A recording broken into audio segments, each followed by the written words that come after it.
Hi viewers, welcome to our channel. ప్రస్తుతం మనతో పాటు సీనియర్ జర్నలిస్ట్ దాము బాలా సార్ వారితో మాట్లాడదాం.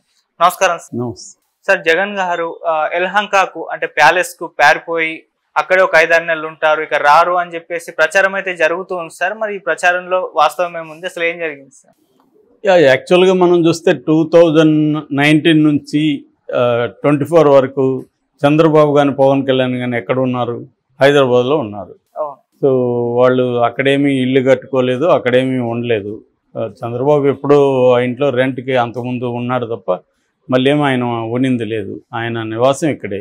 సో ఇప్పుడు జగన్ విషయానికి వచ్చేసరికి తెలుగుదేశం మీడియా ఇతను అక్కడ ఉండడు, హైదరాబాద్లో కూడా ఉండడు, ఎందుకంటే హైదరాబాద్లో రేవంత్ రెడ్డి ప్రభుత్వం ఉంది కాబట్టి ఇక్కడ ఇబ్బందులు ఉంటాయి, అందుకని బెంగళూరులో యలహంక అనే ఒక మన హైదరాబాద్ బెంగళూరు రూట్లో ఉంటుంది అనమాట, బెంగళూరు అవుట్స్కట్స్లో. ఆ యలహంకలో ప్యాలెస్ ఉంది జగన్ది. ఇప్పటివరకు ఆయన అక్కడ లేడు, ఇప్పుడు వెళ్ళి అక్కడ ఉంటాడు, ఒక 5-6 నెలలు రాడు అని ఒక ప్రచారాన్ని తీసుకొచ్చాయి. ఇందులో నిజముందంటే నిజమైతే నాకేం కనిపించలేదు, ఎందుకంటే జగన్ ఆల్రెడీ డిక్లేర్ చేశాడు నేను తాడేపల్లిలోనే ఉంటానని.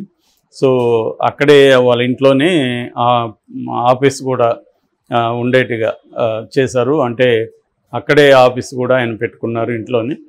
ఇంతకుముందు సపరేట్గా ఉండేది, ఇప్పుడు అక్కడే క్యాంప్ ఆఫీసులో ఉండేది, ఇప్పుడు తన ఇంట్లోనే ఆఫీస్ పెట్టుకొని అక్కడే కలవడం అని చేస్తున్నాడు.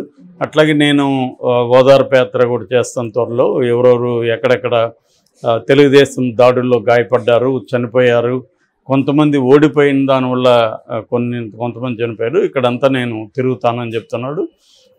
సో ప్రజలు నాకు ఇంకా పాదయాత్ర చేసిన నాటి సత్తువ ఉందని కూడా చెప్తున్నాడు. అట్లాగే అసెంబ్లీకి కూడా ఇప్పుడంటే మొన్న స్పీకర్ని ఆయన్ని అయ్యన్న పాత్రను ఎన్నుకోవడం ఇష్టం లేక రాలేదు, రెగ్యులర్గా అయితే మేము వస్తామని చెప్తున్నారు. వస్తాము, వాళ్ళు మనకి ఎట్లాగూ ఛాన్స్ ఇవ్వరు, అది అంతా చూద్దాము, చూసిన తర్వాత మనం ప్రజల్లోకి వెళ్దాం, ప్రజల తరఫున పోరాడదాం. ఇది ఒక రకంగా మనం కొత్త ప్రభుత్వం కాబట్టి ఒక 6 నెలలు టైం ఇద్దాం అనేది జగన్ మాట్లాడాడు. సో ఇక్కడ ఇప్పుడు అసలు ఎందుకు అతను పారిపోతాడని, అతని మీద అప్పులోళ్ళంతా దాడులు చేశారని, కాంట్రాక్టులు బిల్లులు రాలేదని, ఇలా రకరకాలుగా పుకార్లు క్రియేట్ చేస్తున్నారు. అంటే ఇక మీదట ఇవన్నీ రోజు కామన్గా ఉంటాయి, జగన్ మీద రోజు ఒకటి క్రియేట్ చేస్తూ ఉంటారు వీళ్ళు.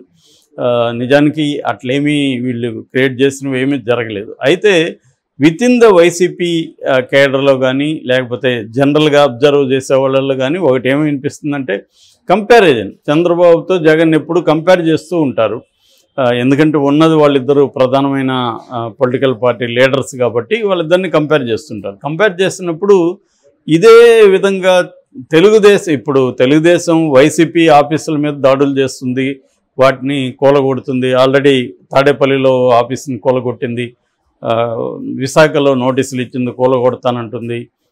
తర్వాత అనంతపూరు, కర్నూలు, ఇలాగ 26 ఆఫీసుల్ని కూలగొట్టే కార్యక్రమంలో ఉన్నారు.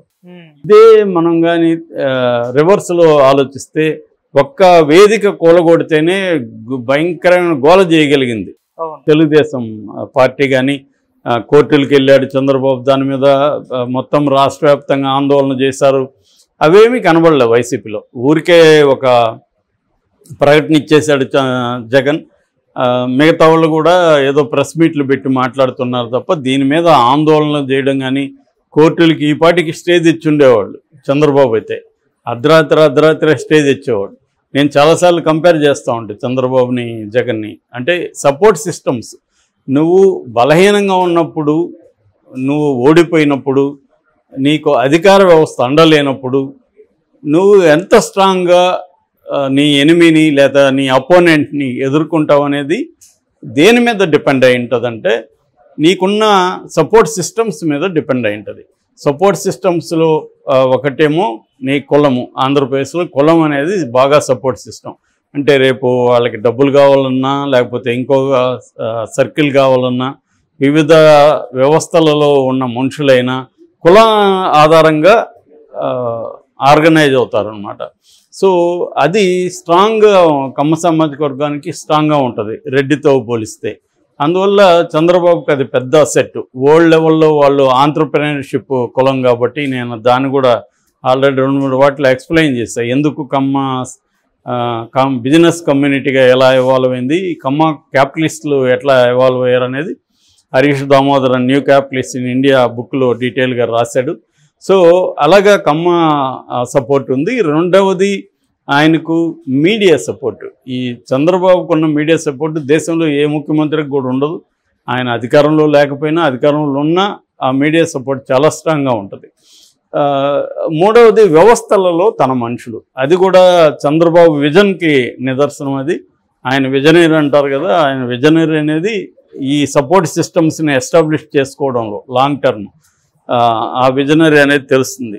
అంటే ప్రతి వ్యవస్థలలో, అంటే ఇన్వెస్టిగేటివ్ ఏజెన్సీలలో కావచ్చు, న్యాయ వ్యవస్థలో కావచ్చు, వేరే పార్టీలలో తన మనుషుల్ని పెట్టడం కావచ్చు, ఇలాగా ఆయనకు ఏ వ్యవస్థ బలంగా ఉంటుంది, ఏ వ్యవస్థతో మనకు అవసరం ఉంటుందో చూసుకొని జాగ్రత్తగా ప్లాన్ చేసుకుంటూ వెళ్ళడం.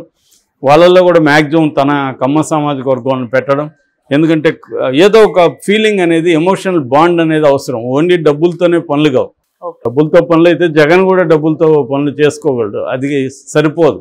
నువ్వు కన్స్ట్రక్ట్ చేయాలి, రిలేషన్షిప్స్ని ఎస్టాబ్లిష్ చేయాలి.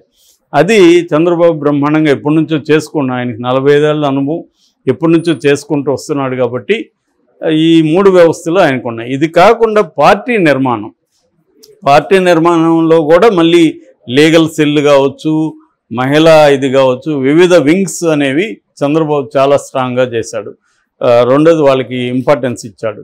సో ఇంపార్టెన్స్ తగ్గినప్పుడు, చంద్రబాబు కూడా ఓడిపోయినప్పుడు, అది కూడా one of the main reasons. ఆయన కూడా ఒప్పుకున్నాడు, నేను ప్రభుత్వాన్ని నడపడంలో, అభివృద్ధికి సంబంధించిన ఆలోచన చేయడంలో పూర్తిగా కేటాయించాను, కానీ పార్టీని కేడర్ని పట్టించుకోలేకపోయానని చెప్పాడు.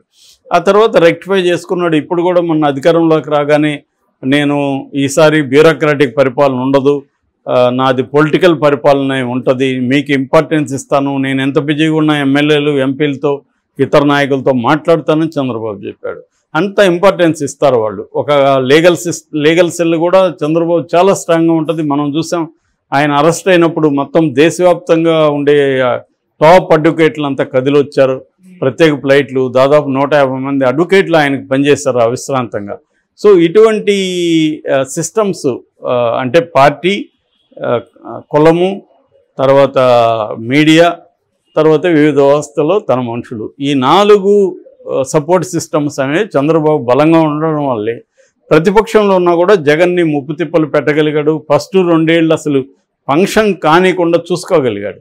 అదే జగన్ ఇప్పుడు దాడులు చేస్తుంటే ఏ ఉద్యమాలు లేవు, గ్రౌండ్ లెవెల్లో ఫోర్స్ లేదు, మీడియా విపరీతంగా దాని మీద ఫోకస్ చేయట్లేదు. ఇంకా రివర్స్లో వీళ్ళే ప్రతి పార్టీ ఆఫీస్ని ప్యాలెస్లు అని చెప్తుంది, ఇతను ఇంకొక ప్యాలెస్కి పారిపోతాడని చెప్తుంది, రిషికొండ ప్యాలెస్ అని చెప్తుంది. వీళ్ళు ప్రచారం పెద్ద ఎత్తున చేస్తున్నారు. అతను చూడడానికి వస్తే కూడా అటాక్ చేసేదానికి వచ్చాడు అని చెప్పి చేయగలుగుతున్నారు. దీనికి కౌంటర్గా చేయలేకపోవడానికి కారణం ఏమంటే అతనికి ఈ వ్యవస్థలో పట్టు లేదు. ఆయనకే కాదు, ఇక్కడ కేసీఆర్కి కూడా లేదు. కేసీఆర్ కూతురు అరెస్ట్ అయితే కేసీఆర్ ఏం చేయగలిగాడు? ఆ విధంగా చంద్రబాబు ఇది ఈ వ్యవస్థల పట్టు లేకపోవడం వల్ల జగన్ కూడా ఇవాళ చాలా అది తెలుస్తుంది. దీన్ని ఎలా ఎదుర్కొంటాడనేది మనం చూడాల్సిన అవసరం ఉంది. బట్ నిజానికి మనం కంపేర్ చేస్తే మోడీకి కూడా చంద్రబాబుతో పోలిస్తే మోడీకి ఇంకా వ్యవస్థల మీద అన్ని రకాలుగా పట్టుంది, అధికారం ఉంది. కానీ ఆయనకి ఎందుకు తగ్గిపోయినాయంటే, ఎప్పుడైనా ప్రతిపక్షం లేనప్పుడు ఎలాంటి టర్న్ తీసుకుంటుందంటే అధికార పక్షం వర్సెస్ ప్రజలు అనే టర్న్ తీసుకుంటుంది. సో అట్లాగే మోడీకి కూడా మోడీ వర్సెస్ ప్రజలు అనే టర్న్ తీసుకునింది. కూటమి కూడా దాన్నే ఫోకస్ చేసింది. మోడీ ఛాలెంజ్ చేసినప్పుడు నేను ఇక్కడ ప్రధానమంత్రి క్యాండిడేటు, మీ కూటమి తరపున ఎవరు ప్రధానమంత్రి అంటే మా అవసరం లేదు, మోడీ వర్సెస్ ప్రజలు అనే విషయాన్ని బలంగా ఖర్గే లాంటి వాళ్ళు తీసుకెళ్ళగలిగారు. అది పనిచేసింది. అంటే మోడీ వర్సెస్ ప్రజలు అంటే ప్రజలకు మోడీ ఏం చేశాడు, లాభం చేశాడా నష్టం చేశాడా అన్న నెరేటివ్ని బలంగా తీసుకెళ్ళగలిగారు. రేపొద్దున జగన్ వీక్గా ఉన్నా కూడా చంద్రబాబు చేసే యాంటీ జగన్ కార్యక్రమాల వల్ల ప్రజల్లో కూడా వ్యతిరేకత పెరిగే అవకాశం ఉంది. అదే నిన్న రాధాకృష్ణ కూడా కొత్త పలుకులో రాశాడు, ఈ గవర్నమెంట్ అంత ఆషామాషి కాదు పనిచేయడం. ఎందుకంటే ఒకటి విపరీతమైన అప్పులు ఉన్నాయి ఆల్రెడీ. ఈయన సంవత్సరానికి 1.5 lakh crore ఖర్చు పెట్టాలి. ఈ డబ్బులు ఎక్కడి నుంచి వస్తారు, ఖచ్చితంగా బౌండ్ టు ఫెయిల్. ఇలా హామీలు ఫెయిల్ అయ్యే అవకాశం ఉంది, ప్రజలు నిరాశపడే అవకాశం ఉంది. రెండవది, వీళ్ళు కూడా ఇలా అరాచకాలు ఇవన్నీ కూలగొట్టడాలు చేస్తుంటే ప్రజల్లో మెల్లగా అది వ్యతిరేకత కూడా వస్తుంది. రేపు పొద్దున వీళ్ళందరినీ జైళ్ళల్లో పెడతారు, ఇదంతా కూడా వ్యతిరేకత వస్తుంది. అందువల్ల ఈ ప్రభుత్వం పెర్ఫార్మెన్స్ని బట్టే జగన్ ఫ్యూచర్ ఆధారపడిందని కూడా రాధాకృష్ణ రాశాడు.